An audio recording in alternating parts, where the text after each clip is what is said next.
Chapter 1. A Strange Morning. A ridge south of Ypres, March 1917. A pale mist clung to the scarred ground like the breath of ghosts. The trenches stank of wet mud, oil, and men who hadn't known the feel of clean clothes in weeks. Overhead, the morning sky was a dull bruise, torn by the occasional crack of distant artillery. The front line was quiet for now. Too quiet, thought Reverend Jonathan Markham. He moved carefully along the duckboards, a Bible tucked beneath one arm, his coat weighed down with damp. The soldiers nodded to him as he passed, most too exhausted to speak. He offered small comforts of prayer, a murmur of scripture, the warmth of his voice. He wasn't there to lead men into battle, but to help them hold on to their humanity as war tried to strip it away. "Morning, Padre," came a hoarse voice. Markham turned. Private Hargreaves, face grey with fatigue, saluted weakly from a makeshift stool. "God be with you, Private," Markham said, pausing to place a hand on the boy's shoulder. "And may he bring you dry socks by some miracle." Hargreaves managed a weak chuckle. Then came the sound of hurried boots behind him. "Reverend!" a young corporal called out, panting as he reached them. "It's Hayes, sir. Private Thomas Hayes. He's dead." Markham's breath caught. "Shelling?" "No, sir. They found him in no man's land. But it wasn't a shell. You'd better come." 10 minutes later, no man's land. Near the wire, the corpse lay half submerged in the churned muck between the lines, eyes open to the pale sky. Private Thomas Hayes, 22 years old, a good shot, quiet, loyal. Markham remembered him from services, a man of quiet conviction, haunted but steady. The boy's hands were folded on his chest too neatly, one still clutched. "Something." Markham knelt carefully beside him, ignoring the sting of cold mud through his trousers. "Don't touch anything," he said quietly to the others. "Let me look." He reached out and gently pried open Hayes' fingers. A rosary, small, wooden beaded, but unlike the ones distributed by the chaplaincy. Older, handmade. And then he saw the wound, a single stab, left side of the chest, not ragged like shrapnel. Precise, deliberate. He looked up at the soldiers who had gathered, 3 of them, all pale, none speaking. This wasn't the enemy, Markham murmured. This was personal. Chapter 2. Casualty of war. British forward trench post. Western Front later that morning. Captain Lionel DeWitt stood tall, even in mud-soaked boots. His jaw clenched as he scanned the makeshift table where Thomas Hayes' body now lay. His uniform was still sharp, the Sam Brown belt spotless despite the chaos around him. He lit a cigarette with a trembling hand, more from cold than nerves, or so he claimed. Reverend Markham stood nearby, arms folded, watching. "He's a casualty of war, Reverend," DeWitt said flatly. "One of hundreds today alone." "I've seen what shrapnel does, Captain," Markham replied, his voice low but firm. This wasn't that. Bayonet, perhaps. Germans had the trolls out at night. Sneaky bastards. Could have crawled through the wire.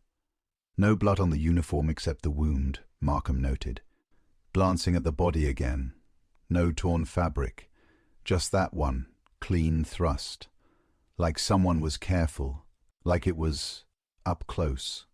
DeWitt exhaled a trail of smoke and looked away, toward the fire-scarred horizon. "We're not detectives out here, Reverend. We're soldiers. People die." Markham stepped forward, voice tightening. "He died with a rosary in his hand. Not issued, not from me. And he wasn't on sentry. He was off duty. What was he doing in no man's land?" A moment passed between them, filled only by distant shell fire. DeWitt's voice dropped. "Are you suggesting this was one of our own?" Markham didn't answer immediately. He watched a medic wrap Hayes' arms in rough cloth. "I'm suggesting someone wanted it to look like the war did it. But it wasn't. The war. Later, chaplains dug out, The small dugout that Reverend Markham used was a carved-out hollow in the trench wall, reinforced with timber and corrugated steel. Candles flickered in tea tins on makeshift shelves. He poured himself a tin cup of weak tea, sat beside the field desk, and opened his weathered notebook. He wrote in deliberate, ink-splotched lines. Private Thomas Hayes killed on the night of March the 2nd. No German movement reported. Wound was deep, singular, precise, carried a rosary I've never seen, face calm. Like he knew who killed him. He stared at the page for a long time, then he reached into the satchel beside his desk and pulled out the rosary. Its beads were dark with age, one slightly cracked. At the center, instead of a crucifix, was a worn wooden carving of a flower, handmade, delicate, and completely out of place in this world of mud and steel. He whispered, almost to himself, "What were you trying to say, Thomas?" Chapter 3. A silent witness near the communications trench early evening, Reverend Markham stepped out into the wind, wrapping his scarf tighter around his neck. The cold was seeping into everything now, settling between the ribs like doubt. The front line lay quiet, too quiet for comfort. Only the occasional cough or creak of wood broke the uneasy stillness. He headed toward the small outpost near the forward wire, where Private Hayes' body had been first discovered.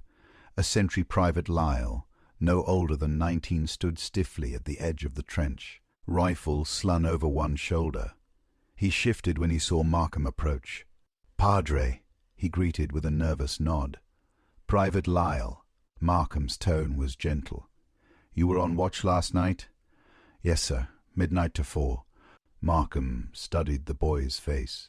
Pale, uneasy. "Did you see anyone go out into no man's land?"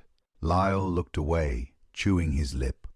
"There was movement, around 1:30. Thought it might be a German patrol at first. I saw 2 shapes crawling out past the wire, but they weren't headed toward the enemy line. One was ahead, the other. Lagging.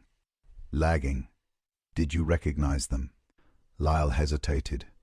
"One of them had a limp. I think it was Hayes. The other I couldn't tell. Too dark. But they knew where to go. Didn't hesitate." Markham frowned. "Did you report it?"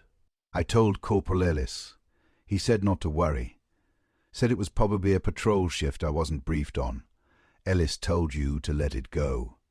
Lyle nodded. "Yes, sir." Markham looked back toward the trench wall, thoughtful. "Thank you, Private. You did your duty." As he walked away, he felt a sick twist in his stomach. Someone had seen the victim alive leaving with another man. Someone had dismissed it, controlled the narrative. This wasn't just about guilt or rage. It was a cover-up. Sergeant's quarters later that night, the NCO quarters, were little more than a widened dugout, lined with stacked crates, oil lamps, and torn packs of rations. Markham found Sergeant Kell polishing his boots by candlelight, his jaw square, face lined with old trenches and older secrets. "Evening, Padre," Kell muttered, not looking up. "Sergeant, you knew Private Hayes well." "Well enough. He kept to himself, wrote a lot of letters, didn't talk much, quiet sort." "Did he have any close friends?" Kell shrugged. "He bunked near Marsh and Ellis. Not that anyone here's close anymore." Markham nodded slowly. "He ever mention a woman named Rose Wilton?" Kell finally looked up. His jaw stiffened, just a flicker. "No." "Why?" Markham watched him carefully. "Just something I found in his kit. Never heard of her. Too fast, too firm." Markham smiled politely and rose to leave. "Thank you, Sergeant."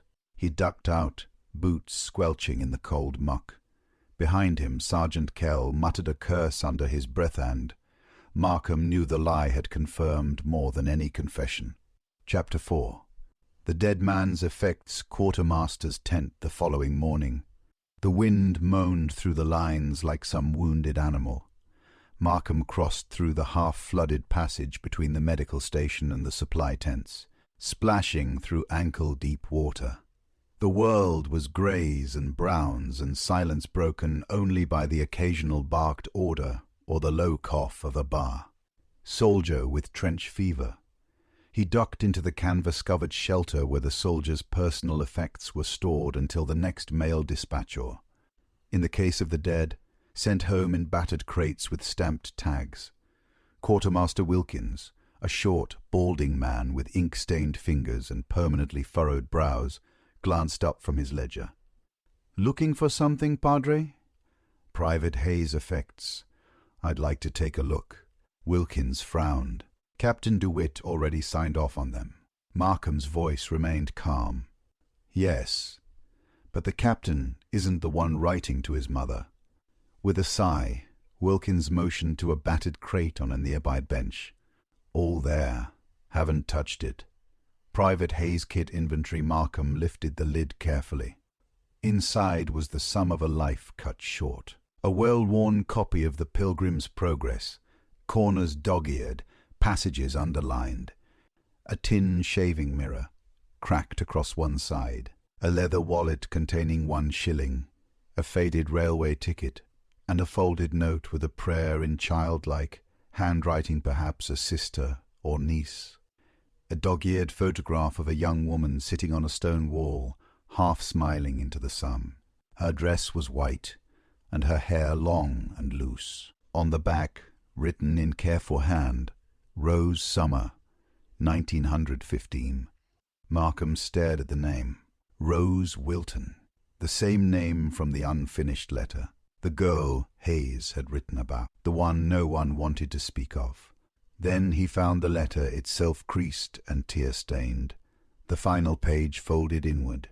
"Dear Mrs. Wilton, I have delayed writing this far too long. What happened to Rose was not what they said. I was there. I tried to help. I swear I did. But I ran. I panicked. And I left her. It stopped there. No signature. No explanation. No envelope."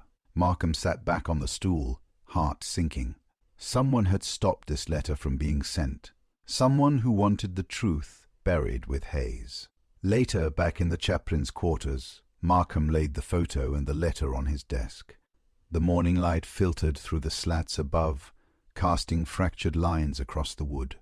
He stared at the face of the girl.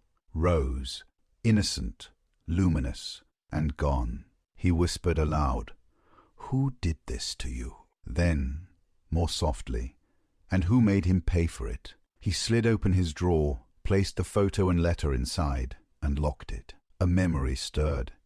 Hayes at communion 3 weeks ago, his hands trembling. He had dropped the cup. He had asked for confession the next day, but was turned away. There had been shelling. The battalion moved up. Markham had forgotten to follow it up. Now Hayes was dead. Guilt, like cold, settled into his spine. Outside, the wind whistled through the wires. Chapter 5. The chaplain's doubts frontline trench chapel that evening. The chapel was little more than a sandbagged corner of the trench, marked by a charred wooden cross lashed to 2 crates and a rusted oil lamp that flickered in the smoky air. It had no roof, no walls, just a patch of dirt and reverence. A single bench sat crooked in the muck, where 3 soldiers knelt, as Reverend Markham finished the Lord's Prayer. "For thine is the kingdom, the power, and the glory, forever and ever. Amen." The men crossed themselves, eyes hollow. Not one of them looked up. They turned and trudged back into the shadows, shoulders bowed beneath packs, grief, and what little remained of their faith. Markham stayed behind, alone, gripping the wooden lectern that served as his pulpit. His gaze drifted to the dirt where Hayes had knelt just last week. He'd recited the words mechanically, eyes focused but elsewhere. The rosary, the unfinished letter, the single wound. This wasn't enemy fire. It was penance, or Punishment. He pulled out his journal and began to write again, candlelight quivering with each stroke of the pen. Hayes intended to confess something. The Go Rose was real. Someone didn't want the truth to leave this place. The letter was never posted. Someone stopped it. That someone is still here. He stopped, pen hovering. Why go into no man's land? Who would meet him there, and why? Did he go willingly?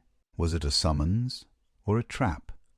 The mess tent later that night, the low hum of conversation and clatter of tin plates, offered a poor substitute for warmth. Markham sat at the far end, nursing weak tea as Sergeant Kell and Corporal Ellis entered. They sat a few tables away, their shoulders tense, conversation muted. Markham watched them carefully. He rose, moved over. "Evening, gentlemen." Kell gave a respectful nod. "Padre." Ellis didn't look up from his stew. Markham stood a moment, then set the photograph of Rose down between them. The table went still. Ellis stared at the image for several seconds before carefully pushing it back toward Markham without a word. "Recognize her?" Markham asked, voice level. Kell glanced at Ellis, then replied, "Pretty girl, a sweetheart." Markham's eyes didn't leave them. Her name was Rose Wilton. Drowned 2 years ago. Hayes was there. Ellis finally met his eyes. Cold, flat. "And what of it?" he tried to confess. Ellis exhaled through his nose, almost a laugh. "Plenty of things men regret out here. Doesn't mean they're worth dying for." "Unless someone disagreed," Markham said quietly. Kell leaned forward, voice hardening. "Padre, you're walking into dangerous territory. People have enough ghosts without you digging for more." Markham gathered the photo, tucked it back into his coat. "That's the trouble with ghosts, Sergeant. They never stay buried." He turned and walked out into the night. Chapter 6. The unit's shadows dugout. 2 hours before dawn. The trench held a breathless hush just before dawn. No shelling. No flare bursts. Just the distant rumble of guns far to the east, like an ancient beast stirring in its sleep. In the half-light, Dugout 12 reeked of old tobacco, sweat, and wet wool. The earthen walls sweated moisture that dripped slowly, rhythmically into a tin pan in the corner. Reverend Markham descended the makeshift wooden steps cautiously. He had to stoop low under the lintel. Inside, 4 men shared the cramped space: Corporal Ellis, Private Marsh, Sergeant Kell, and the company medic, Dr. Alton. They looked up when he entered, some with surprise, others with quiet suspicion. "Evening, lads," Markham greeted, removing his cap and nodding. "Padre," Marsh mumbled, running a hand through his thick blonde hair. His eyes were bloodshot and sunken. "Can't sleep? None of us sleep much these days," Markham replied. "Mind if I join you?" Kell grunted. "Suit yourself." Markham lowered himself onto a supply crate, the flickering candle casting angular shadows across the walls. "Strange, isn't it," he said, "how death makes a man suddenly visible." The others said nothing. "Hayes," he continued. "He was part of this unit a long while, kept his head down, quiet, decent shot, shared his rations, but no one really knew him. Still silence. And now he's dead. Not by shellfire, not by Fritz, but by a knife. One clean wound. No struggle. Just like that." Markham snapped his fingers. Kell shifted, brow tightening. "What are you saying, Padre?" Markham leaned forward. "I think someone in this dugout knows exactly how and why he died." Marsh sat up, voice thin and hard. "That's a serious thing to say." Markham's eyes moved slowly between them. Was he afraid of something? Regretful? Did he talk about the past? Corporal Ellis's voice cut in, sharp and brittle. He talked nonsense sometimes, wrote in that damn sketchbook of his, Things he should have left buried. What things? Markham asked. Ellis didn't answer. Dr. Alton finally spoke up, soft-voiced, arms crossed. He changed after Vimy. We all did. But Hayes, he started talking in his sleep, muttering a girl's name.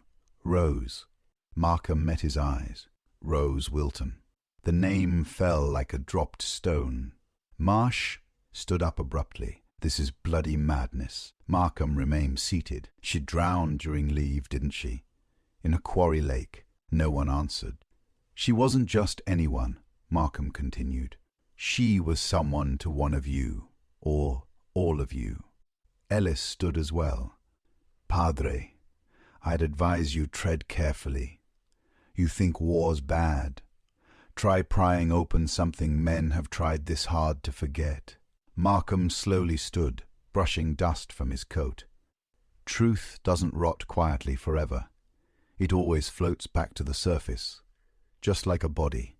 He turned and climbed out, leaving the four men in silence. Behind him, as he disappeared into the grey light, the drip-drip of the tin pan continued like a heartbeat no one could silence. Chapter 7. Ghosts of Vimy Ridge. Command dugout rainfall. Midday sheets of cold rain lashed the trench walls as if heaven itself had turned against the war. Reverend Markham stood with Captain DeWitt in the command dugout, the heavy canvas flaps straining against the wind. "You're digging into things best left buried, Padre," DeWitt said, tightening the leather strap on his helmet. "That unit's been together since Vimy. They've earned their silence." Markham didn't flim. Silence isn't the same as healing, especially when it hides a body in the ground.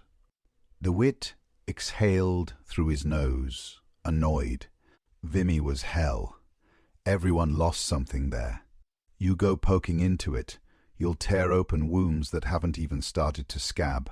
Markham's voice was low. "I'm not concerned with wounds. I'm concerned with justice." Hayes was trying to make peace with the past. Someone silenced him. DeWitt looked him in the eye for the first time. "Then maybe you should ask what it is they're all so desperate to forget." Supply route dugout to dugout mud clung to Markham's boots as he trudged along the back trench, water pooling around the duckboards. He had one place left to go.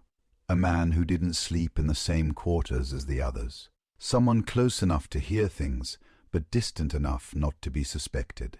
Private Ned Hargreaves. He found him kneeling under a torn canvas, trying to repair a field radio with chilled, trembling fingers. The boy looked up, startled. "Reverend." Markham crouched beside him. "I need your help, Ned. You were at Vimy, weren't you?" Hargreaves swallowed. "Yes, sir. You weren't in the same squad, but you were near enough. What happened there? What broke those men?" Hargreaves hesitated, eyes darting. "People say it was the ridge, the push. But it wasn't just that. Something happened the week before the assault. On leave." Markham said nothing, letting the silence draw out the rest. "There was a lake near where they were bivouacked, off-limit. They snuck out one night, Hayes. Marsh, Kell, Ellis. Went swimming, they said. Came back without one of them." Markham's heart clenched. Rose. Hargreaves nodded slowly. She was Marsh's sister. Came to visit him. Got close with Hayes. Too close, maybe. The rain picked up again. Hargreaves leaned in. There were whispers. That she drowned. But the story kept changing. First she slipped. Then they said Hayes tried to save her. But some say he held her under. Who said that? Markham pressed. "I don't know," Hargreaves whispered. But after that night something was different in them. Hayes stopped talking. Marsh stopped smiling. And Elishi got cold. Mean. Markham stood, the rain beating on his shoulders. Did Hayes ever speak of it? Only once. I was on watch with him. He said, "God knows what happened in that water." Maybe that's why he won't let me forget. Evening chaplain's quarters back in his dugout. Markham stared at the sketchbook he'd taken from Hayes's bunk, flipping through the pages again. One charcoal drawing caught his eye now with terrible clarity. A girl sinking beneath the surface, her hair a black halo in the water, and above her 3 figures standing at the shore. One was kneeling, one was looking away, and the third was watching, not helping, not running, just watching. Markham closed the book gently, eyes filled with sorrow and certainty. He whispered, "One of you watched her die, and now one of you has killed for it." Chapter 8. The Missing Cross morning muster northern sector trenches. A bell clanged flatly through the fog-drenched trench line as men gathered for the morning head count. Steam rose from tin mugs, boots slapped down mud, and grumbles passed between chattering teeth. The usual rhythm of routine returned, though. Something beneath the surface had shifted. Reverend Markham stood beside the medic tent, watching. The cold crept through his coat like guilt, familiar and persistent. Opal Ellis stood stiffly near the end of the line. Marsh avoided looking at anyone. Sergeant Kell, as always, scanned the ranks like a guard dog. Markham's gaze stopped at Hayes' former bunk, still empty. Quiet. He moved toward it. Private Hayes' bunk. Later that morning, Markham crouched beneath the sloping timber where Hayes had slept. The space was tidy, unnaturally so. Soldiers rarely left clean bunks, not unless they knew they weren't coming back. He rummaged carefully, respectful. A tin of condensed milk, unopened. A folded map. A short pencil stub tucked behind a nail. Then something curious, an outline of dust where a small item had once rested against the crate wall, long enough to leave a shadow. Markham narrowed his eyes. A crucifix. Gone now. Hayes always wore it. A simple wooden cross on a cord. Markham remembered him adjusting it at every prayer service, his thumb brushing the edge as if drawing strength from it. He was buried without it. Markham stepped back into the trench, boots squelching. Someone had taken it. The field kitchen. Later, Markham stood near the cook tent, eyes locked on Marsh, who was stirring a dented pot of stew over an oil flame. Markham approached, quiet as a ghost. Private Marsh. Marsh looked up, pale and worn. "Padre, you were close to Hayes. Did he ever take off his cross?" Marsh hesitated. "No, never." Markham studied his face. "Then where is it now?" Marsh's hand gripped the ladle tighter. "I don't know." Markham stepped closer. "You were there, weren't you, that night? You saw him go into no man's land." "I didn't see anything," Marsh snapped. "He was gone when I woke up. Or maybe," Markham said slowly, "you saw him go out and watched him die, like you watched your sister drown." Marsh's face twisted. "You don't know what happened," he whispered. "None of us do." Markham's voice softened. "Then help me understand." Marsh didn't answer. He turned back to the pot, stirring violently, as if trying to silence whatever boiled inside him. Later, at Chaplain's quarters, Markham lit a match and stared at the small flame dancing on the candle. First the rosary, now the crucifix. Trophies? Tokens? Or perhaps something else. A symbol. Someone wanted to erase Hayes' redemption, strip him of his absolution, deny him peace in death. That someone believed Hayes didn't deserve to be forgiven. And maybe, in their eyes, neither did Rose. Chapter 9. The sketchbook. Chaplain's quarters. Candlelight flickers. Just after midnight, the air inside the dugout was dense with damp and smoke. A steady drip of water echoed from the roof timbers like a clock with no face. Reverend Markham sat hunched over his small field desk, the rosary and letter beside him. Before him now was Hayes' sketchbook, its cover stained with mud and smeared fingerprints. Markham opened to the first pages. There were portraits, some rough, some delicate. Familiar faces: Marsh, Ellis, Kell, even a few smiling nurses from the casualty clearing station. But as the pages turned, the lines grew darker, more erratic. Then came the landscapes, and among them the lake, a charcoal drawing of a still quarry under a moonlit sky. At its edge, a crumbled fence, a cluster of trees, and a girl drawn with reverence standing on a rock, hands clasped at her chest, dress billowing. On the next page, the girl, again mid-fall, arms flailing, water rising, then another, a figure above her, standing still, watching. Markham's eyes narrowed. Hayes had drawn it over and over. The lake, the drowning, the silent observer. In the final sketch, the water was still, the girl beneath it barely visible, suspended like a leaf in amber. And on the shore, a soldier drawn with a blank face, no eyes, no mouth, but unmistakably wearing the insignia of a corporal. Markham exhaled slowly, his breath curling in the chill.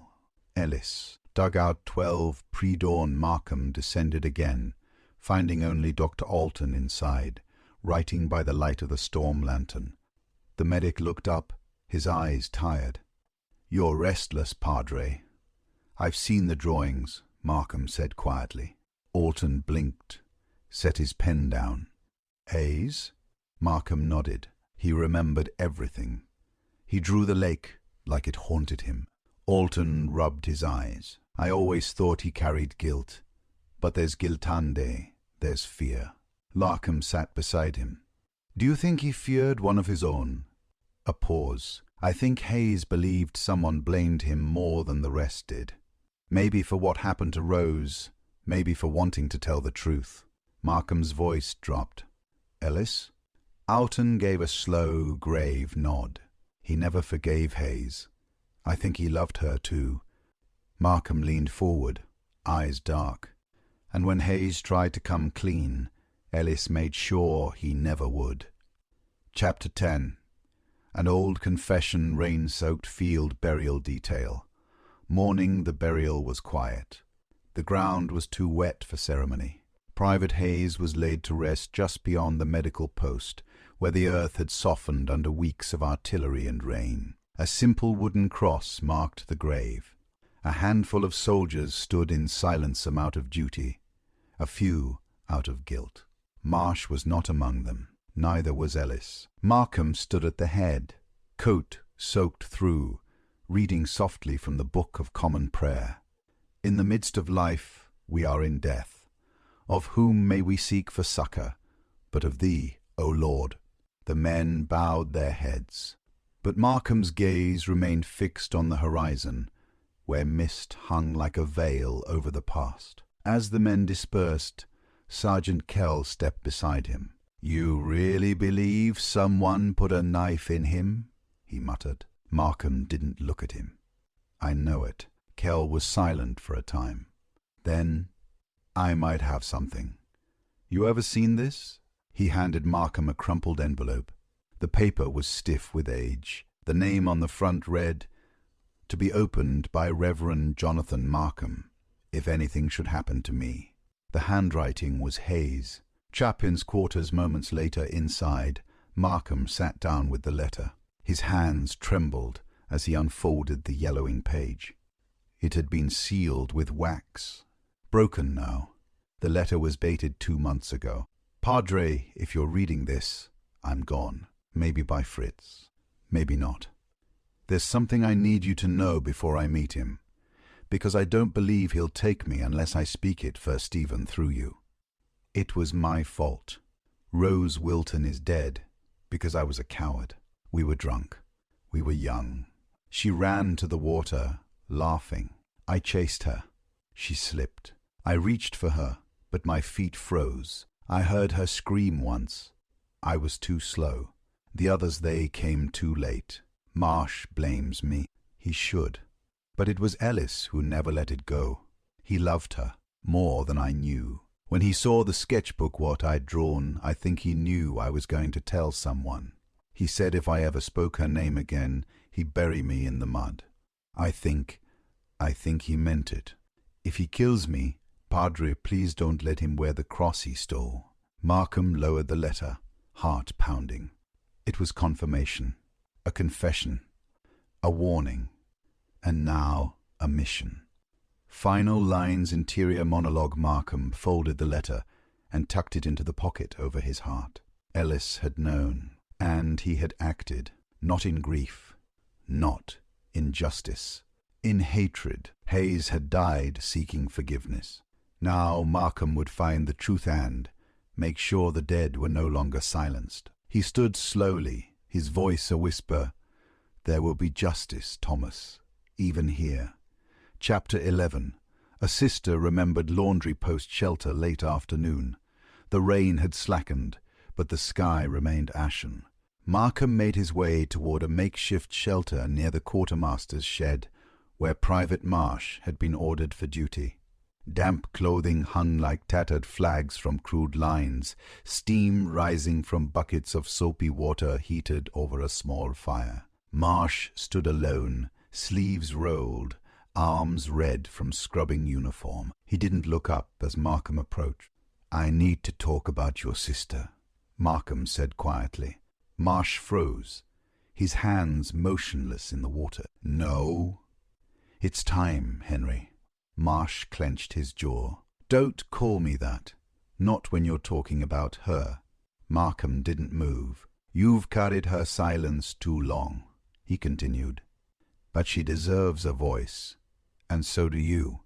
Marsh turned, his face streaked with grime and exhaustion. "You think I haven't tried?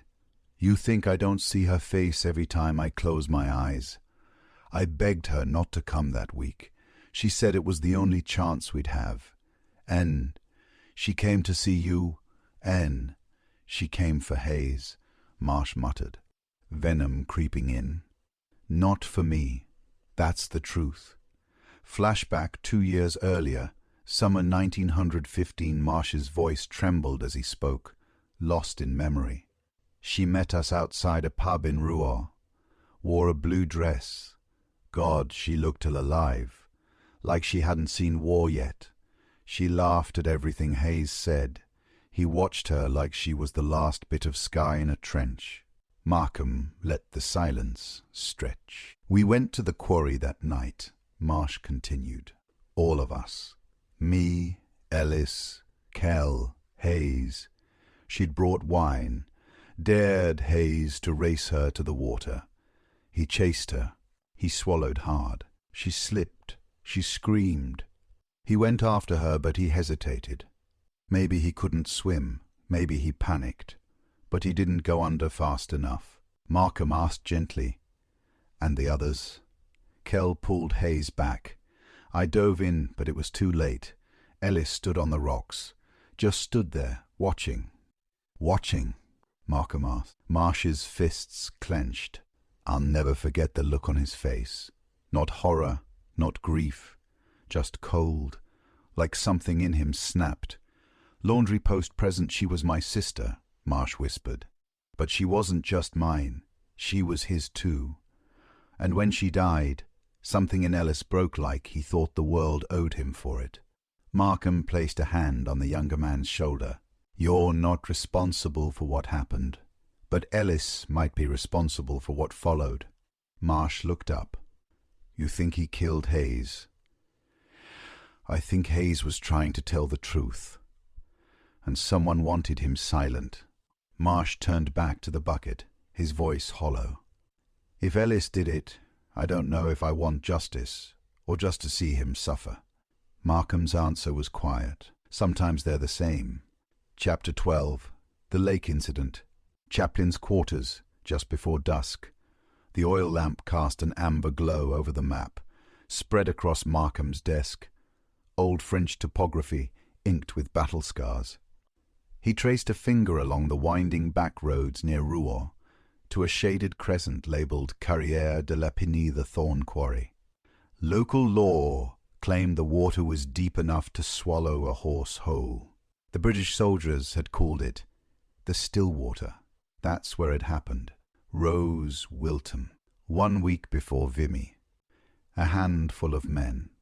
And a secret that hadn't drowned with her. Markham turned to the sketchbook again. The drawings were growing more frantic. Charcoal strokes became wild, jagged. One page depicted hands breaking the water's surface, another, a cloaked figure standing among trees, staring down at something in the water. Then came a final chilling image. A soldier standing waist-deep in the quarry, eyes wide, mouth agape or drowning, screaming. Ammunition storage trench, late evening. Sergeant Kell was alone, counting crates under flickering lamplight. Markham approached, the silence between them thick. "You were at the quarry," Markham said plain. Kell didn't look up. "I was. You saw what happened." Kell finally turned, setting down his notebook. "I saw Rose go under. I saw Marsh dive after her. I saw Ellis freeze. And I saw Hayes break. We pulled him from the edge, screaming her name." Markham's voice was firm. "Why didn't any of you report it?" Kell shrugged, jaw tight. "She wasn't supposed to be there. She was a civilian. We'd have been court-martialed. Hayes begged us to keep quiet." "And Ellis?" Kell looked away. "He said she'd still be alive if Hayes hadn't touched her. That he led her to the water." "Did he ever mention revenge?" "No," Kell said flatly. "But that night, he stood at the water's edge for hours after the rest of us left, just staring, like he thought she might float back up." Markham folded his arms. "And you didn't think to warn anyone when Hayes started talking about telling the truth?" Kell's expression hardened. "And say what? That the man who carried his guilt in every breath might get himself killed for finally cracking?" Markham stepped closer, his voice a whisper. "Or were you afraid he'd drag the rest of you down with him?" Kell didn't answer. Observation post midnight. Markham climbed to the far end of the trench line, where a lonely wooden ladder led up to a broken parapet. He emerged into the open air, breath ghosting in the chill. Below, in the distance, the horizon blinked with fire. The war still raged. But here, in this trench, a quieter war had unfolded beneath the surface of memory. He looked out across the cratered landscape and whispered, "She drowned in silence, and now the truth is doing the same." Chapter 13. The packed, collapsed shelter behind the officers' mess. Mourning the remains of a bombed-out dugout lay abandoned behind the officers' mess, a crumbling stone wall, half a roof, and soot-darkened sandbags spilling their contents. Like entrails, it was a forgotten corner of the trench line, quiet and still, where men went to be alone, or to hide. Markham found Corporal Ellis there. The man sat smoking in the rubble, boots resting on a broken plank, staring into nothing. His uniform was neat, buttons polished, but the tightness in his jaw and the jitter in his hand betrayed something deeper, something boiling just beneath the surface. "You've been expecting me," Markham said as he approached. Ellis didn't look up. "You're like trench rot, Reverend. Persistent. I read Hayes' letter." Ellis flicked ash onto the wet stones. "Did it break your heart?" "It broke something," Markham replied. Not because it was a confession, but because it was a cry for mercy, one he never got. Ellis finally looked at him. He didn't deserve mercy. Markham sat on a bent beam across from him. "You all made a pact that night, didn't you?" Ellis exhaled slowly. No words, no signatures, just understanding, to protect yourselves. Ellis's eyes flared. To protect what was left of her, or to protect your own guilt. The silence was a sharp, cold thing between them. Ellis ground out the cigarette. "Hayes begged us to lie. And we did. We told command Rose had never arrived, that she'd written to say she'd been delayed. We burned her letters, erased her footprints. We became her pallbearers and her executioners." Markham nodded slowly. "But it wasn't enough, because Hayes carried her with him, every day." Ellis's voice dropped to a whisper. "I saw her die in his drawings. You wanted him to stop. I wanted him to remember she was more than a ghost on his paper. Markham's voice was steady. So, you killed him. Ellis's lips twitched into something that wasn't quite a smile. I didn't kill Hayes, Reverend, but you wanted to. Ellis looked away. I still do. Back at the chaplain's quarters an hour later, Markham sat at his desk, the silence pressing in like mud against the walls. The pieces were falling into place, but not with certainty. Ellis hadn't confessed, but neither had he denied it with any conviction. Markham opened his notebook and scrawled, "The pact between the Forkel, Marsh, Ellis, and Hayes was born of fear. But one man has turned that pact into a sentence, not of silence, but of death." He tapped the pen against the desk. Who broke the silence first? And who believed killing Hayes would keep it sealed?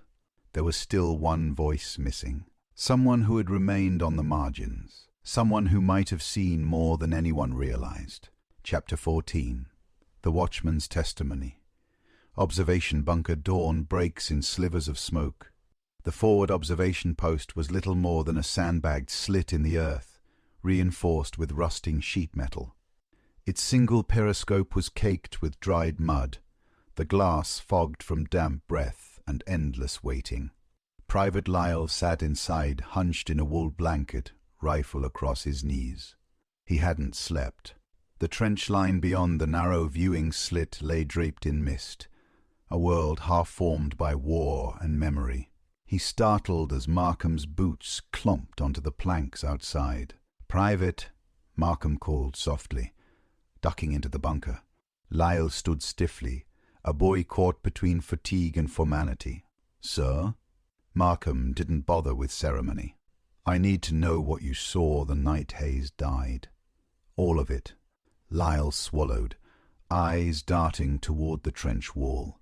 "I already told you I saw two figures go out into no man's land, one ahead, one slower. And you didn't report it?" "I told Corporal Ellis."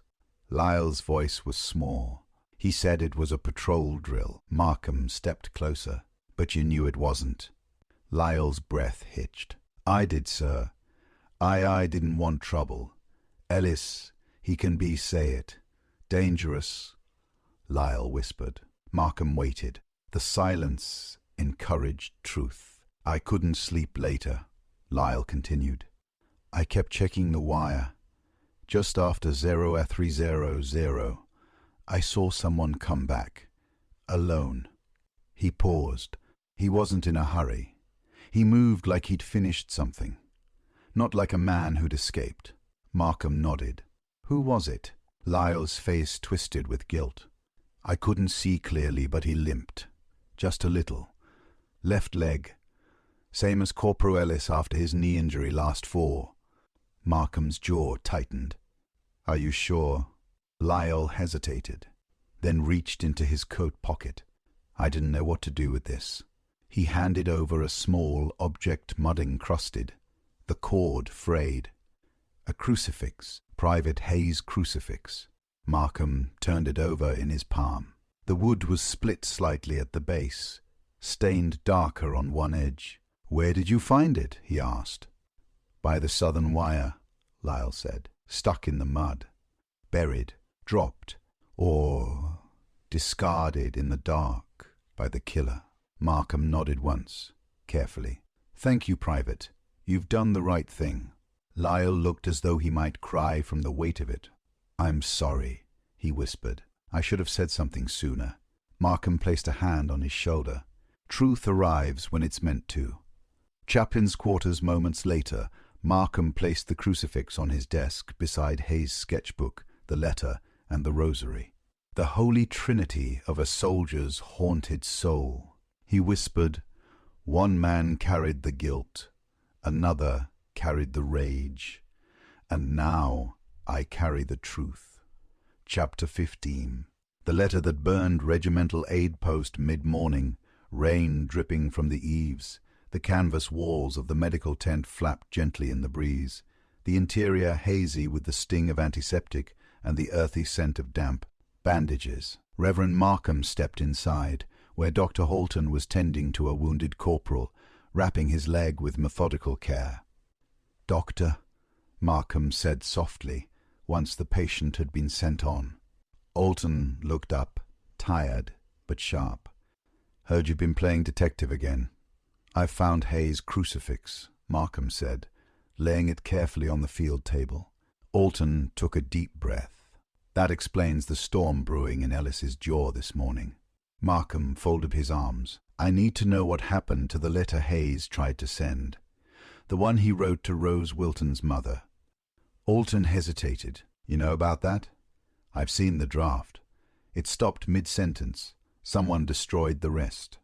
Halton leaned back, eyes unfocused. "He brought it to me," he said at last, "a week before he died. Said he didn't trust posting it through command channels. Too many eyes, too many sensors." "And you? And you?"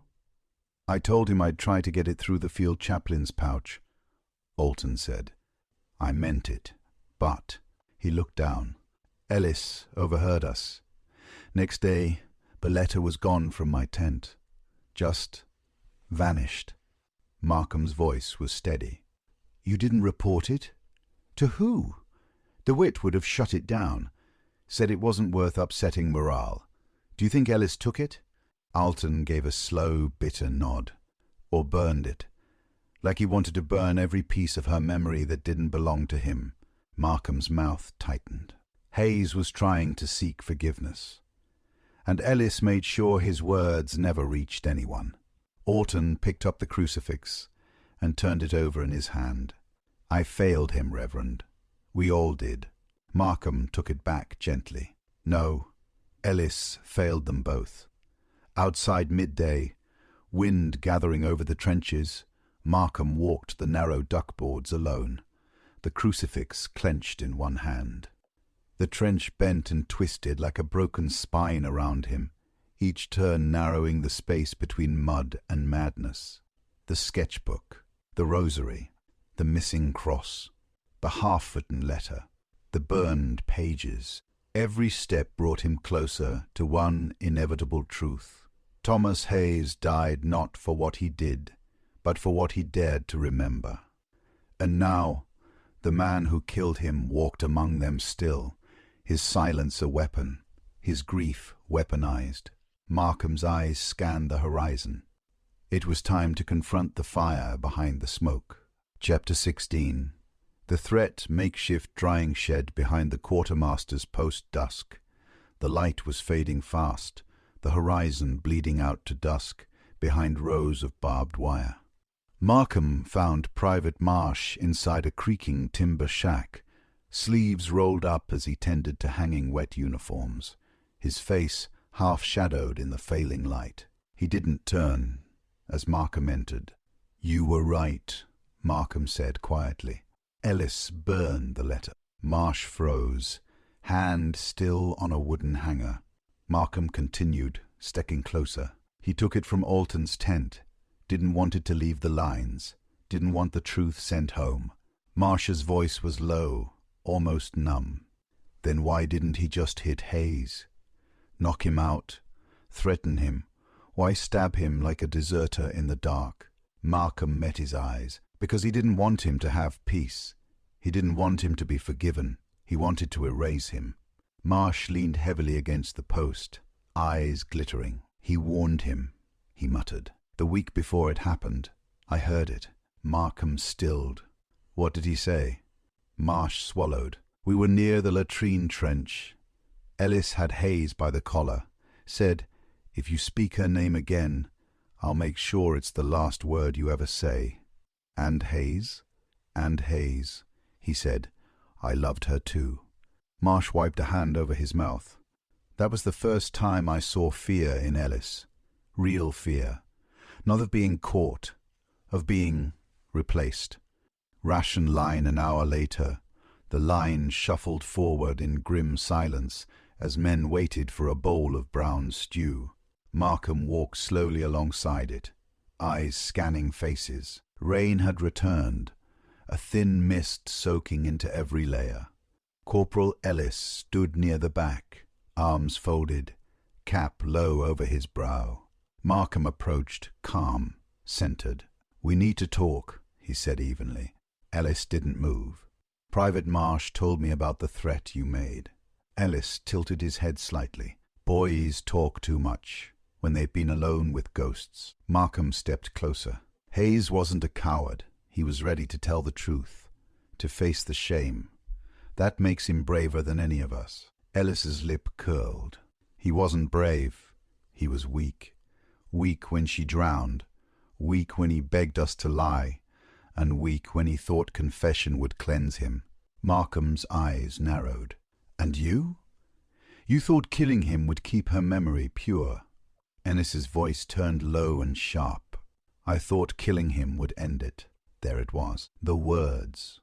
A confession but not yet a surrender. Markham's voice was soft but cold. "You failed her, Ellis, just like he did. And now you failed again." Ellis stepped forward, face inches from the chaplain's. "You're a man of mercy. What do you really plan to do about it?" Markham didn't blink. "Show the others what you really are, and then let justice do what war has failed to." Chapter 17.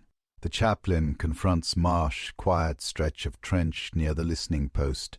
Late night, the stars were out rare, pale flickers between drifting cloud. The line was unusually still, the distant artillery a rumble too far to feel.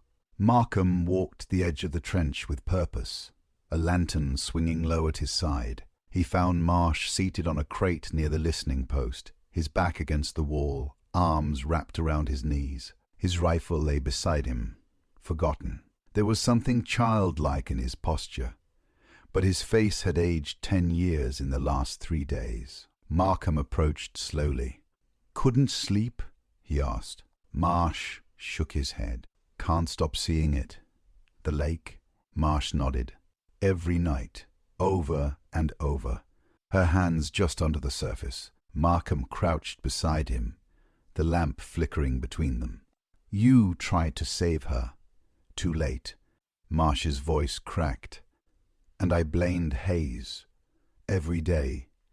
Even when I saw what it did to him, I needed him to suffer."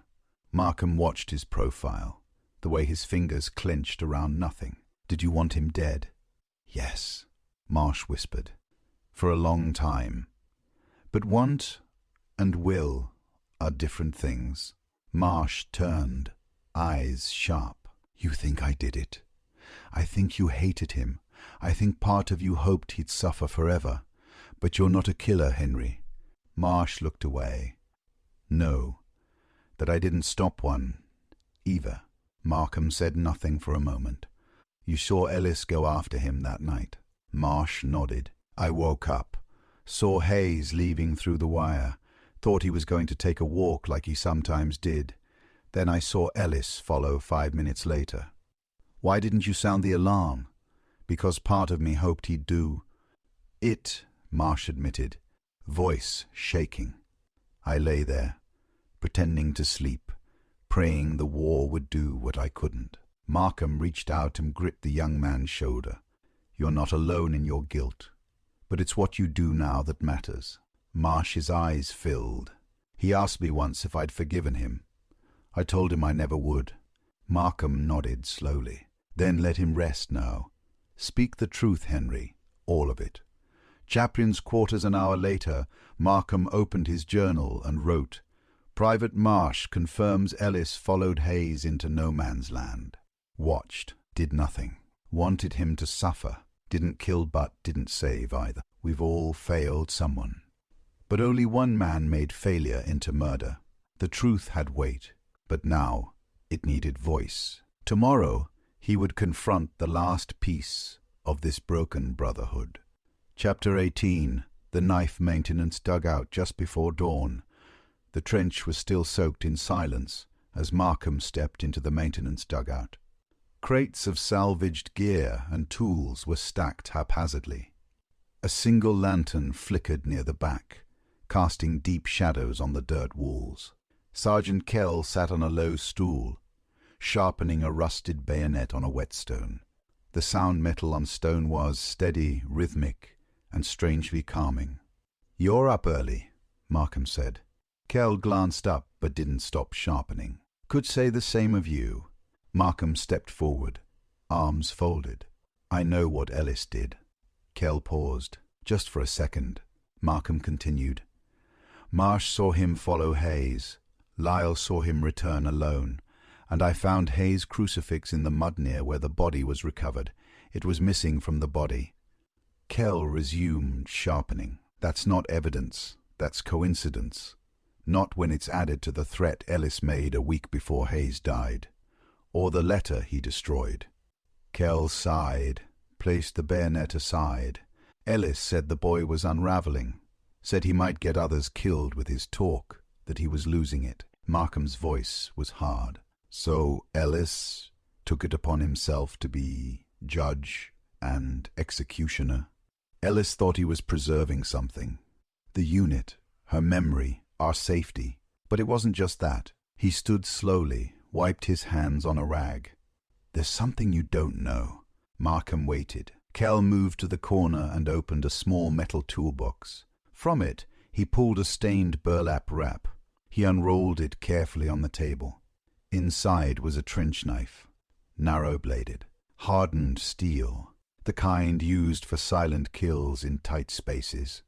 Its handle was marked with Ellis's initials, faint, but unmistakable. "We found this near the latrines the morning after Hayes was killed," Kell said. "Buried, still damp with blood." Markham's breath caught. "Why didn't you report it?" Kell looked away. "Because I wasn't sure. Because Ellis said if I spoke a word, he'd tell command I stole morphine during Vimy to numb my bad knee, which I did." Markham stared at the knife. "And you've been carrying that weight instead of justice?" Kell nodded. "We all carry something out here."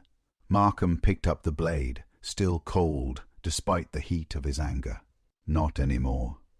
Outside dawn breaking over the line as Markham stepped out into the trench with the knife in his hand, the sky opened slightly, a bruised violet streak across the clouds, hinting at day. For the first time since Hayes died, the truth had a shape, and now it would have a name. Chapter 19. The Medic Stout Regimental Aid Post, early morning haze. The wind had shifted, bringing with it the sickly sweet scent of rot from the far side of no man's land. Inside the field medic's tent, Dr. Alton stood over a pale soldier, sewing a line of stitches with steady hands. When he noticed Reverend Markham enter, he nodded toward the next cot. "Wait there," Alton murmured. Markham sat on a wooden stool, hands folded over the blood-stained trench knife wrapped in oilcloth. When the injured man was settled and sleeping, Alton joined him, wiping his hands clean on a towel. "I have something for you," Markham said.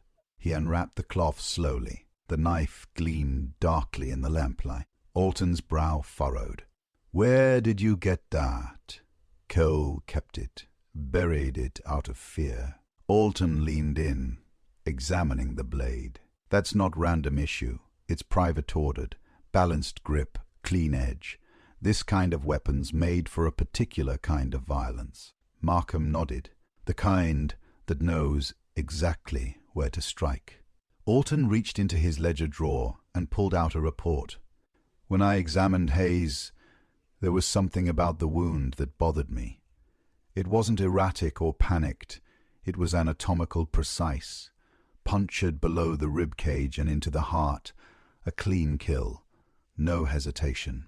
He handed Markham a sketch from the autopsy file, the angle, depth, and location of the stab.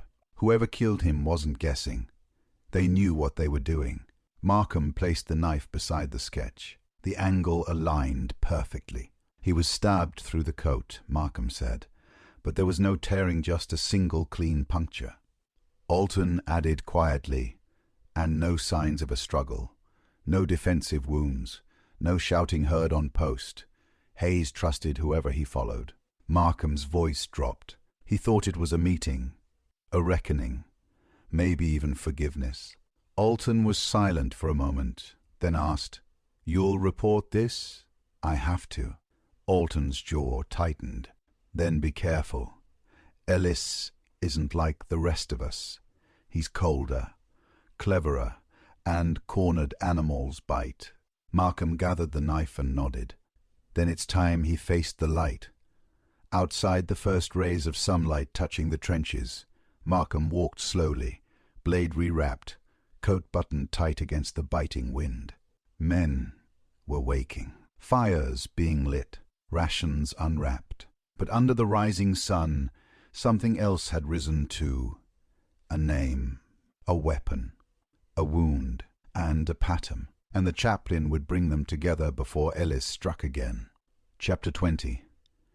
A quiet observation mess area midday, calm before the storm. It was one of those rare lulls when the guns fell silent and the trench line exhaled. Soldiers gathered in clusters around steaming mugs of tea, their laughter brittle but sincere, relieved, if only for a moment, to feel something like normalcy. Reverend Markham stood beneath the makeshift awning beside the mess line, watching, not speaking, just watching. His eyes tracked Corporal Ellis, seated near the edge of a sandbag wall, boots planted, cup in hand. The corporal's back was straight, uniform pressed, eyes scanning the field. He laughed at something a nearby soldier said. Too naturally, too carefully. Every movement seemed rehearsed, controlled, the stillness of a predator, not a man at ease. Sergeant Kell walked past and slowed briefly beside Markham. "He's acting like nothing's changed," Kell muttered. "Because for him, it hasn't," Markham replied. "Not yet." Kell glanced at the oilcloth bundle under the chaplain's arm. "You sure about this?" "I'm sure." Kell nodded once and walked on. The chapel post, an hour later, a light drizzle had begun again, pattering gently against the tin roof of the half-collapsed trench chapel. Markham sat on the bench alone, lighting a candle. He heard Ennis approach before he saw him. Boots on duckboard, confident, clean. "You wanted to see me, Padre?" Ellis asked, stepping under the canopy. Markham looked up. "Sit," Ellis did, folding his hands over his knee, eyes sharp. "I've been praying for clarity," Markham began, "and it's come to me through pieces, not Vision's evidence." Ellis arched a brow. "You think a knife and a few bad dreams make a case?" Markham reached into his coat and placed 3 items before him: the trench knife, the crucifix, a page from Hayes' letter. "Everything you've tried to bury has come back. The knife matches the wound.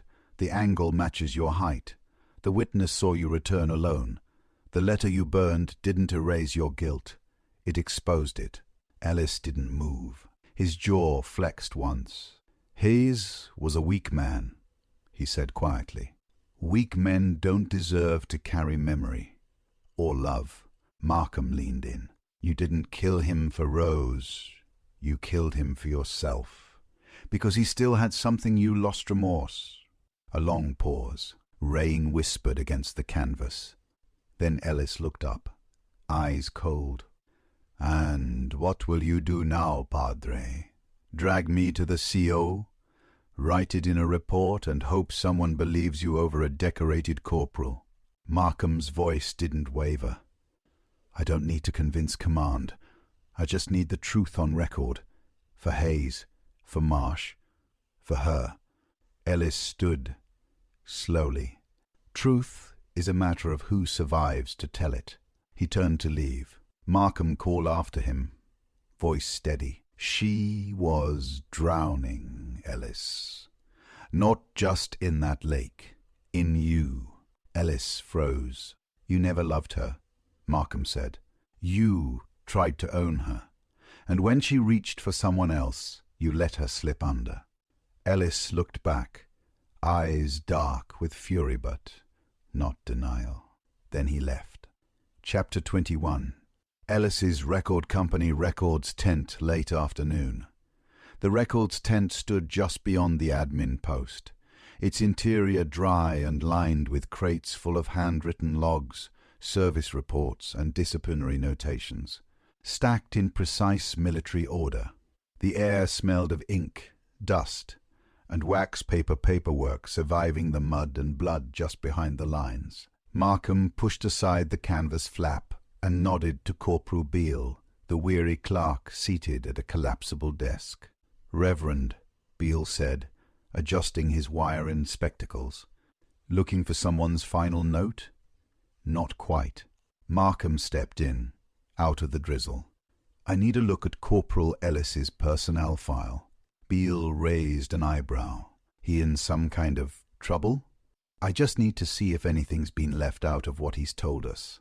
With a shrug, Beale began flipping through a crate labeled SIE. "Ellis, Martin J.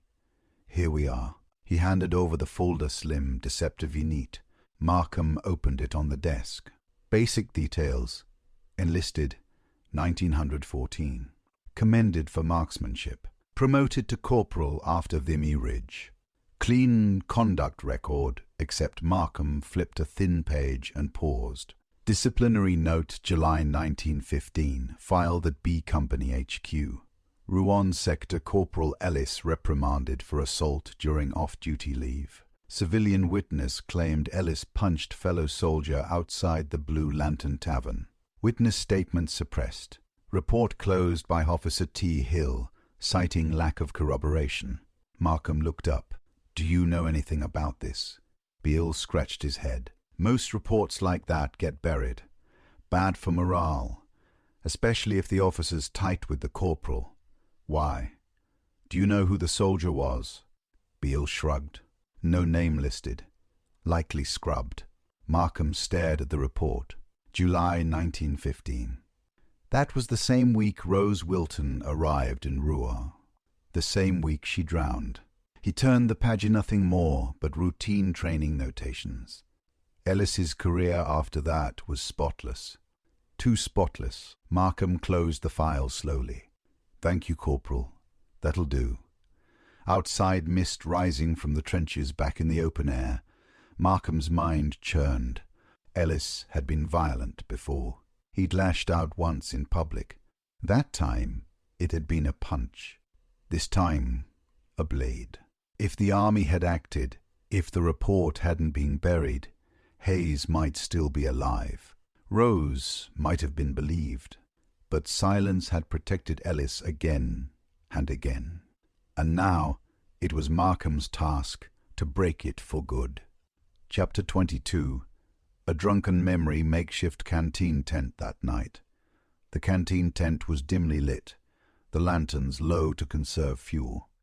Rain ticked gently on the canvas above, blending with the soft murmur of conversation and the occasional scrape of a tin cup on wood.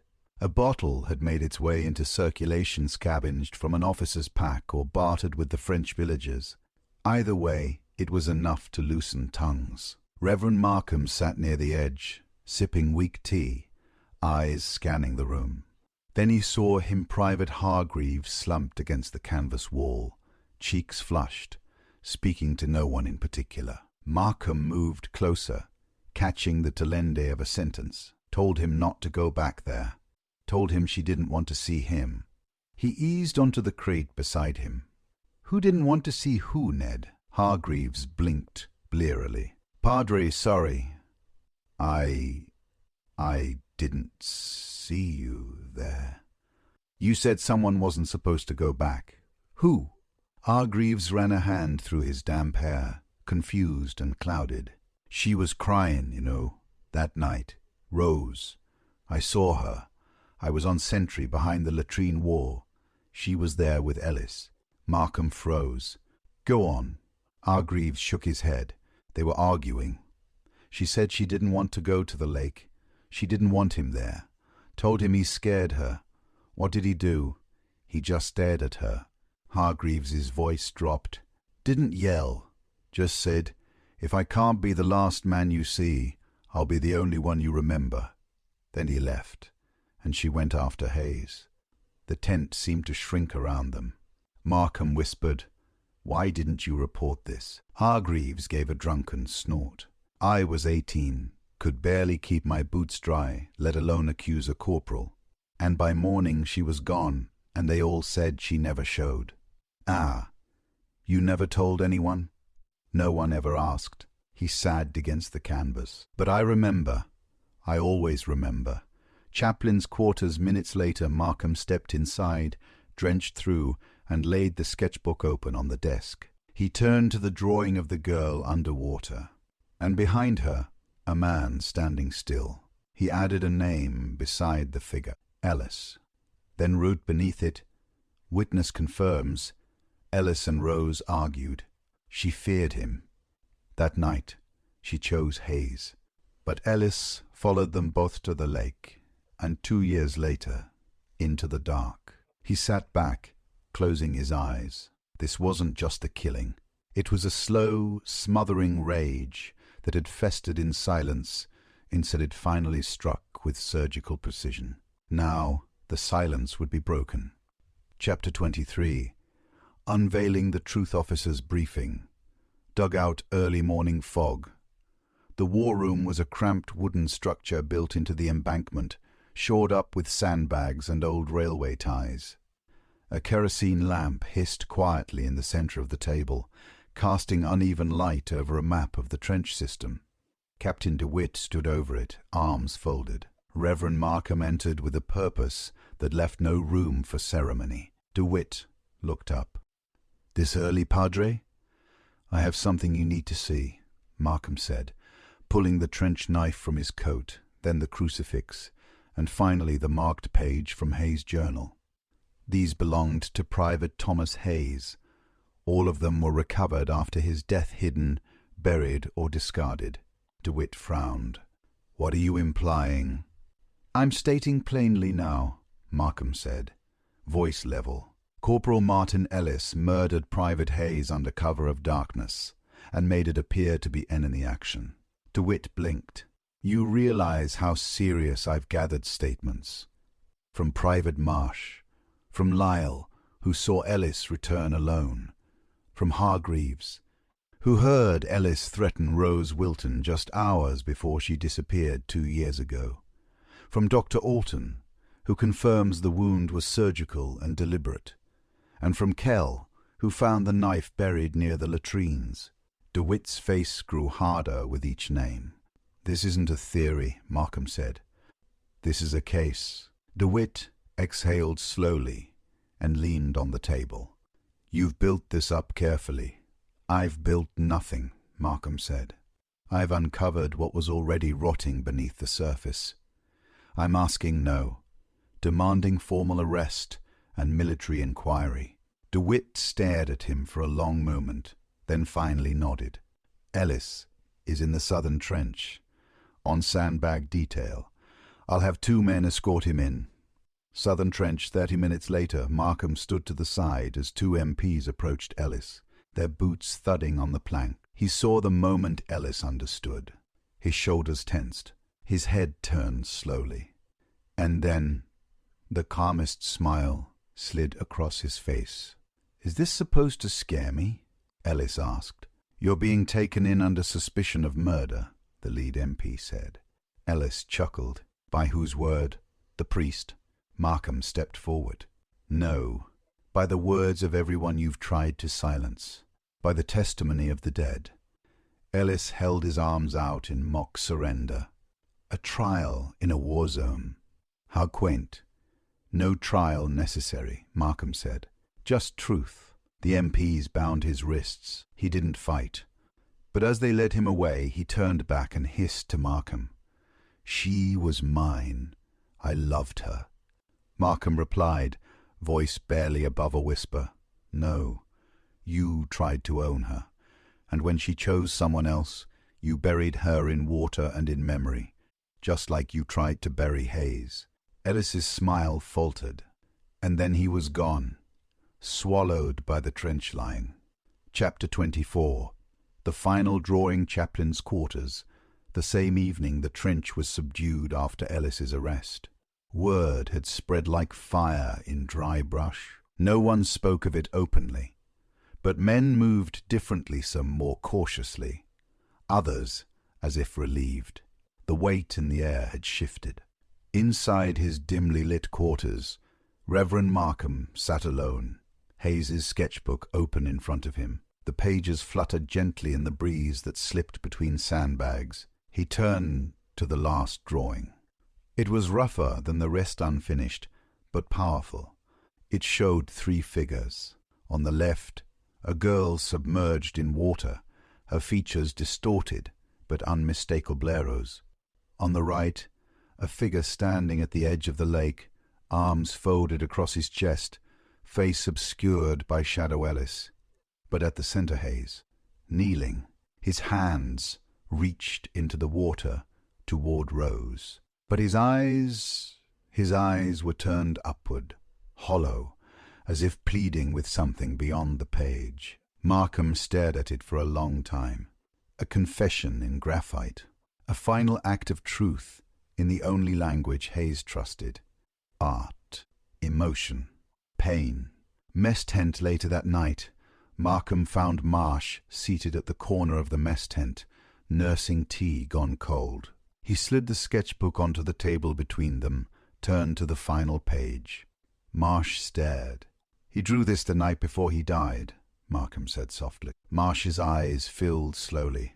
He remembered every detail. He remembered her and what she meant. He tried to reach her until the very end. Marsh nodded, fingers trembling as he traced the edge of the image. "I thought I hated him," Marsh whispered. "But he was the only one who ever tried to save her." Markham placed a hand on his shoulder. "Then remember him that way." Marsh closed the book slowly. "What will happen to Ellis? He'll be tried, perhaps even executed, but that justice belongs to the military." Marsh looked up. "And Rose?" Markham's voice was soft, certain. "She already has hers." Chapter 25. The ambushed temporary holding post, pre-dawn cold. The MPs had locked Ellis in a reinforced supply alcove no more than a steel-barred cage tucked into a corner of the admin trench. 2 sentries stood guard, rifles slung casually, the mood tense but routine. Ellis sat on a wooden crate, eyes calm, fingers steepled like a man in quiet prayer. But his stillness was coiled like a snake waiting for heat. Markham watched from the far end of the trench, next to Captain DeWitt. "We'll escort him back to Brigade HQ tomorrow," DeWitt said. "He'll be court-martialed formally behind the lines." Markham nodded. "If he makes it there." DeWitt gave a skeptical glance. "You think he'll try something?" "I think he already has," Markham said. Supply route 30 minutes later, Private Lyle was sent to retrieve rations from the Western Store trench. When he didn't return after 20 minutes, the MPs assumed a delay. Then a shout echoed across the trench. "Guard down!" Markham and DeWitt rushed toward the holding post. One MP was on the ground, touching his bleeding scalp. The other was gone. The cage was open. Ellis was gone. Back trenches 10 minutes later. A patrol was scrambled. The trench was locked down. Word spread quickly. "He's armed. And he's not going quietly." Markham moved quickly through the duckboards, scanning every shadow, his heart thudding. Then movement ahead. Near the collapsed latrine trench, a flash of a coat. A figure ducking between support posts. Markham didn't hesitate. He followed. Collapsed latrine seconds later, Ellis stood in the wreckage, holding the stolen rifle of one of the MPs. Blood trickled down his temple from a glancing blow. His eyes were wild, but focused. "I won't be paraded like some beast," he snarled, aiming the rifle directly at Markham. Markham raised his hands. "You don't have to do this." "Yes, I do," Ellis said. "Because this war, this world, only respects strength, not truth." Markham stepped closer. "You've already lost." "No!" Ellis spat. "Hayes lost. He lost when he stole her from me. He lost when he begged forgiveness. And now you want to make him a martyr." "He's already a martyr," Markham said. Because unlike you, he faced what he did. He confessed. He sought to make it right. Confession doesn't make a man right. Ellis roared. No, Markham said gently, but murder makes him wrong. Ellis's grip faltered. In that moment, Sergeant Kell stepped from behind the sandbags, rifle aimed. "Drop it, Ellis." Ellis didn't move. "Drop it," Kell repeated, voice cold. Ellis's shoulders slumped. The rifle clattered to the ground. Chapter 26. The confrontation field holding bunker 1 hour later, rain hammered the sandbags like a drumbeat. Inside the reinforced field bunker, Ellis sat bound, bruised, but still unbroken. His wrists were tied behind the chair, blood crusting along the edge of his brow. He stared at the floor. Reverend Markham stood in the doorway, shadow stretching across the mud-soaked floor. Captain DeWitt stood nearby, but silent. This wasn't a military interrogation. Not yet. Markham stepped forward and sat across from Ellis. For a moment, neither spoke. Then, "You followed Hayes into no man's land," Markham said. "He thought you came to talk, to confess, but you didn't. You came to silence him." Ellis gave a humorless chuckle. "You make it sound poetic. It wasn't. It was murder. He betrayed her," Ellis hissed. "She was all I had. And he let her drown." "You let her drown," Markham replied coldly. "Hargreaves saw you. She told you she didn't want to go. She was afraid of you. She ran to Hayes that night because she trusted him." Ellis shook his head violently. She was confused. "I was the one who cared for her, really cared." Markham leaned in, voice low. "You didn't love her, Ellis. You possessed her. And when she slipped from your grip, when she chose someone else, you let her die. And 2 years later, you stabbed that boy in the dark because he still carried her memory, and you couldn't bear it." Ellis's breathing was shallow now. "You didn't just kill Hayes," Markham continued. "You killed every chance of peace for her, for Marsh, for yourself." Ellis looked up, finally meeting Markham's eyes. His voice was barely audible. He was going to tell her mother everything. She would have thought his mouth twitched. She would have hated me. Markham was silent for a long time. She probably already did. Ellis exhaled like a deflating lung. His shoulders collapsed inward. "Doesn't matter now," he muttered. Markham stood slowly. "It never mattered to you that she was gone. Only that she was gone on someone else's terms." Outside grey skies and a shifting wind as Markham stepped out, Kell approached. "Will he be hanged?" the sergeant asked. "Probably," Markham said. "But it won't bring her back. Or Hayes." Kell nodded. "No. But maybe it'll let them rest." Markham turned to the horizon where the front line shimmered with smoke. "Let's hope that's still possible." Chapter 27. It was meant to be over field detention post-dusk. The holding cell was nothing more than a sandbag enclosure with a barbed gate, reinforced with planks and guarded by 2 men who kept their rifles loose and their gazes tighter. Inside, Ellis sat with his back to the wall, staring at nothing. Markham approached slowly. The guards let him through without a word. Ellis didn't rise. "Another sermon, Padre?" he muttered. "No," Markham replied. "Just an ending." Ellis laughed under his breath. "There are no endings out here. Only delays." Markham studied him. "You don't seem surprised." "I'm not," Ellis said. "I knew the moment Hayes wrote that letter, it was only a matter of time." "Then why not stop yourself?" Ellis's expression twisted into something between a grimace and a smile. "Because I thought, if I could make it clean silent, maybe it would be over. The guilt, the memory, the look in Marsh's eyes. I thought killing him would end her voice in my head." He tapped the side of his skull. But she's still there, quiet, floating, looking up at me.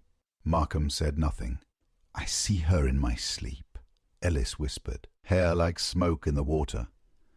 Lips moving, but I never hear the words. "You never listened when she was alive," Markham said.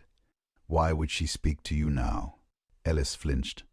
"Tell me something," Markham said after a pause. "Did you ever truly believe she loved you?" Ellis swallowed. "I believed I deserved her." Markham nodded slowly. "That was your mistake." Ellis's voice dropped to a rasp. "It was meant to be over. At the lake, at the quarry. That night we made the pact. It ended for her that night," Markham said. "But for the rest of you? You buried her once.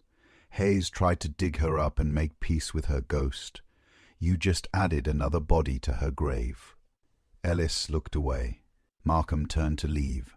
"You said once," Ellis called after him, "that God forgives even murderers."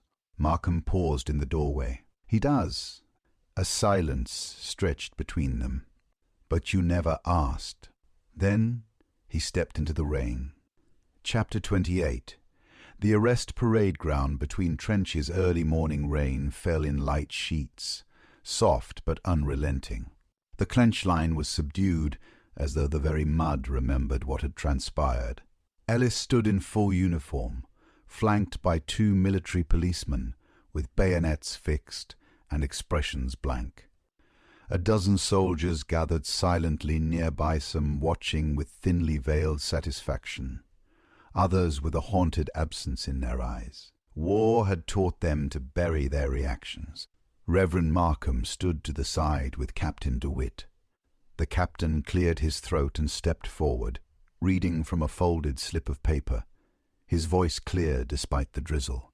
"Corporal Martin James Ellison, charges of murder, dereliction of duty, and conspiracy to withhold information in relation to the death of Private Thomas Hayes and the unreported drowning of civilian Rose Wilton. You are to be remanded to Division Headquarters for military court-martial." Ellis didn't speak, didn't move. Only when the MPs began to lead him away did he glance around. His eyes swept the crowd. They met Marsh's for the briefest instant. Marsh stood rigid near the rear, soaked, lips pressed to a firm line. He didn't flinch, didn't look away. Ellis's gaze lingered on him, something unreadable flickering there. And then he was gone, boots thudding against the duckboards as he was marched into the mist. The chapel. Hours later, Markham sat alone beneath the sagging canvas roof of the chapel post. The altar was simple: 2 stacked crates, a candle, and a battered tin cross. The rain played a soft rhythm against the canvas above. He opened his journal and began to write again. Ellis has been formally arrested. His face remained expressionless. Perhaps he is relieved, or perhaps he still believes he was justified. Either way, the war will judge him now. The men said nothing but something passed among them today. Not closure, not victory, but release. A loosening of breath they didn't know they were holding. One truth recovered. 2 deaths mourned. And a silence broken at last.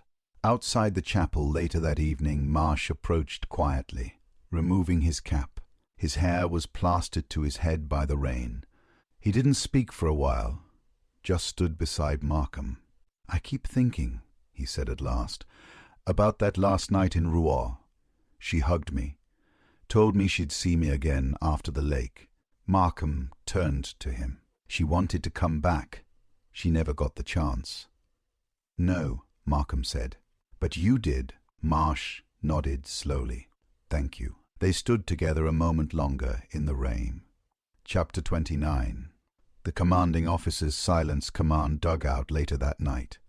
The walls of the command dugout seemed more claustrophobic than usual, lined with rolled maps, telegram pouches, and the lingering scent of pipe smoke. Captain DeWitt sat at the edge of his field desk, sleeves rolled, rubbing his temple. A half-finished report lay before him, ink drying like blood in the margins. Reverend Markham stood across from him, arms folded, the silence stretching between them like wire. "So," Markham said quietly, "you knew." DeWitt didn't deny it. "I suspected," he finally muttered. Back at Rouen, after the lake incident, there were whispers, but there was no formal inquiry, no one pressed charges, no body ever officially recorded. "You buried it. You buried it. I preserved the line," DeWitt snapped, suddenly, defensive. That unit was weeks away from Vimy. Morale was already brittle. We couldn't afford a scandal. Markham's voice was hard. "You allowed a girl to vanish without justice, then let her killer wear rank for 2 more years. DeWitt stood now, chest rising. "You think you're above this war, Reverend. You think truth has a place here. These men are drowning in blood and mud and terror. You want to dig through their souls while they're still trying to survive." "I want the truth," Markham said, "because truth is survival. Without it, all that's left is rot." DeWitt exhaled. The fire behind his eyes dimmed. He was useful, the captain admitted quietly. Ellis was calm, efficient, a sharp leader in the field. I thought if I gave him purpose, kept him close, he'd bury the past himself. Markham shook his head slowly. He didn't bury it. He sharpened it. DeWitt sat again, drained. "Will you report this?" he asked. Markham paused, then looked him in the eye. "I already have." DeWitt nodded once, said nothing more. Outside the command post, just before midnight, Markham emerged into the cool darkness. Rain now faded to mist. The trench was nearly still. He walked toward the chapel. Inside, the candle still burned. He whispered to the silence. One more lie collapsed. One more piece of truth set free. And somewhere beyond the fog, beyond the war he hoped, Rose Wilton and Thomas Hayes had finally heard it. Chapter 30. The final letter sent Chaplin's quarters early morning light. The rain had finally broken, leaving behind only the glisten of damp earth and a sky trying, tentatively, to clear. Markham sat at his desk, a blank sheet of paper before him. The pen trembled faintly in his hand, not from fear, but from the weight of what had to be said. He stared at the envelope beside him. To Mrs. Eliza Wilton Tyneside, England. He dipped the nib into the inkpot and began. Dear Mrs. Wilton, you do not know me. I am the field chaplain assigned to the regiment your son's friend Thomas Hayes served with in France. I regret that I must write to you under such circumstances. He paused, then continued. I wish I could offer you the story that many might tell a simple lie to ease pain. That rose died quickly, but no one knew what happened. But the truth, as I have come to understand it, is more difficult and more necessary. Your daughter's death was not a mere accident, nor was it meaningless. She was loved by more than one man.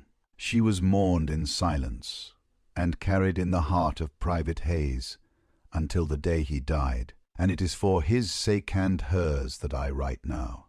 Hayes did not kill her. He tried to save her, and though he failed, he never forgave himself.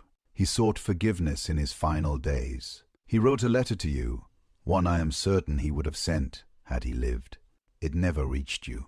But in his final moments, he carried her memory with him, not as shame, but as a promise. Justice has been done here, in the only way war allows. Her name has been spoken, her truth restored. May you know peace, and may you know your daughter and Private Hayes were not forgotten. Yours in grief and faith, Reverend Jonathan Markham, Chaplin's Corps, Western Front.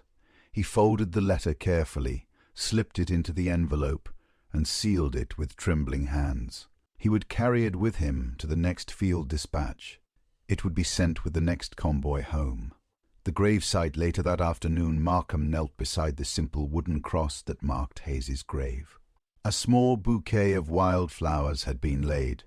There he didn't know by whom. Perhaps Marsh, perhaps Hargreaves, perhaps one of the men who had once mocked Hayes, and now mourned him. He set the rosary down at the base of the cross. The crucifix followed, cleaned, repaired, returned. "They know now, Thomas," Markham said softly. "She does too." A breeze stirred the damp grass, and for the first time in weeks Markham felt the trench breathe not just with grief, but with release. Chapter 31. A burial in Mud Regimental Cemetery, outer edge of the line near the Willow Rise. The rain had left the earth soft and sunken, the rows of wooden crosses tilting ever so slightly in the mud. A few were fresh, some already worn grey by months of exposure. The names had begun to blur on several, but today one name stood clear, newly carved. Private Thomas Hayes, Royal Fusiliers, 1895-1917, he carried. More than his pack. A small group gathered around the grave, their boots sinking slightly into the sodden ground. Markham stood at the head, Bible in hand, coat buttoned tight, wind cutting through the trees that lined the edge of the cemetery. Marsh stood near the foot of the grave, shoulders stiff. Sergeant Kell beside him. Private Hargreaves off to one side, cap in hand. Even Captain DeWitt attended silent, sober, still. No band played, no officer read citations. But it was still the most honest funeral Markham had conducted since arriving on the Western Front. He opened the Bible and spoke plainly.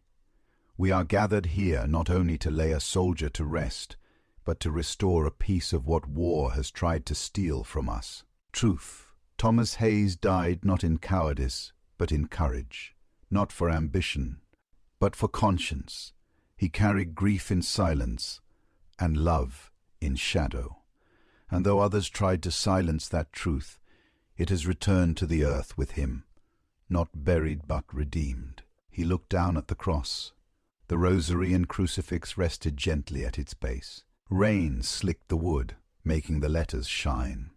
"In this place of war, let there be peace at last, for the dead, for the living, and for those who remember." He closed the Bible. Marsh stepped forward. Without a word, he took a small, folded square from his coat, one of Hayes's sketches, the one of Rose seated on a rock by the lake, smiling in sunlight. He tucked it under the edge of the cross, just out of the wind's reach. Then he stepped back. As the men dispersed, Kell lingered for a long moment, then turned to Markham. "Think the dead hear us." Markham looked out over the field, where mist clung low and the sky hung heavy.